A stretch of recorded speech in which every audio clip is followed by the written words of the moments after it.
de magnifiques Français. À la une également ce soir, fin de garde à vue pour Bernard Tapie. Elle fut longue et éprouvante selon ses proches. Après 4 jours et 4 nuits, l'homme d'affaires a été cet après-midi présenté à 2 juges et il s'est vu signifier sa mise en examen pour escroquerie en bande organisée. Dans ce dossier de l'arbitrage de son litige avec le Crédit Lyonnais, la liste des mises en examen s'allonge encore un peu plus. Anne Charlottinet, Thomas Paga et Antoine Husser. 96 heures de garde à vue pour Bernard Tapie, la plus longue audition depuis le début de l'enquête. Et c'est ici, à l'Hôtel-Dieu, que les juges sont venus lui notifier sa mise en examen pour escroquerie en bande organisée, sans surprise selon son avocat. C'est avec la plus grande sérénité que nous abordons cette phase de la procédure. Une mise en examen qui nous paraissait annoncée et que nous allons combattre. Libre de ses mouvements mais placé sous contrôle judiciaire, Bernard Tapie est le 4e mis en examen dans ce dossier. Soupçonné d'avoir bénéficié d'un arbitrage biaisé en sa faveur dans le litige qu'il opposait au Crédit Lyonnais, ce dont son conseil se défend.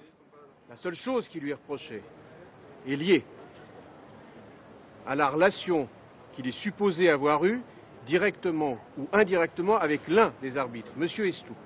Et à ce stade, rien ne permet d'affirmer que M. Tapie ait eu directement ou indirectement des liens avec M. Estoup susceptibles de remettre en cause son impartialité.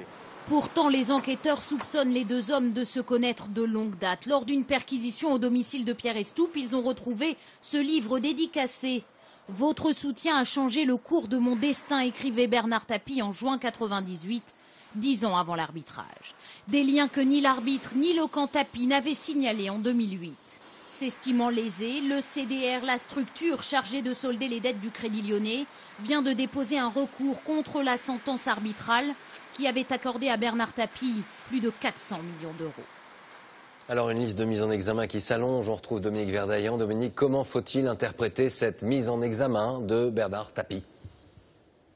Vous savez, une escroquerie en bande organisée, c'est un peu un inventaire à l'après-vert. Alors ce soir, Bernard Tapie est à la même hauteur, au même niveau, j'allais dire, que les autres protagonistes mis en examen. Les juges ne l'ont pas mis en examen, par exemple, pour recel. C'est-à-dire qu'ils ne l'ont pas visé comme bénéficiaire. Ils ne l'ont pas non plus astreint à un contrôle judiciaire qui aurait pu aller jusqu'à la caution financière. Mais j'allais dire, c'est un soulagement de courte durée, car je peux vous annoncer que les juges n'écartent pas l'hypothèse, dans les jours prochains, de saisir des biens de Bernard Tapie.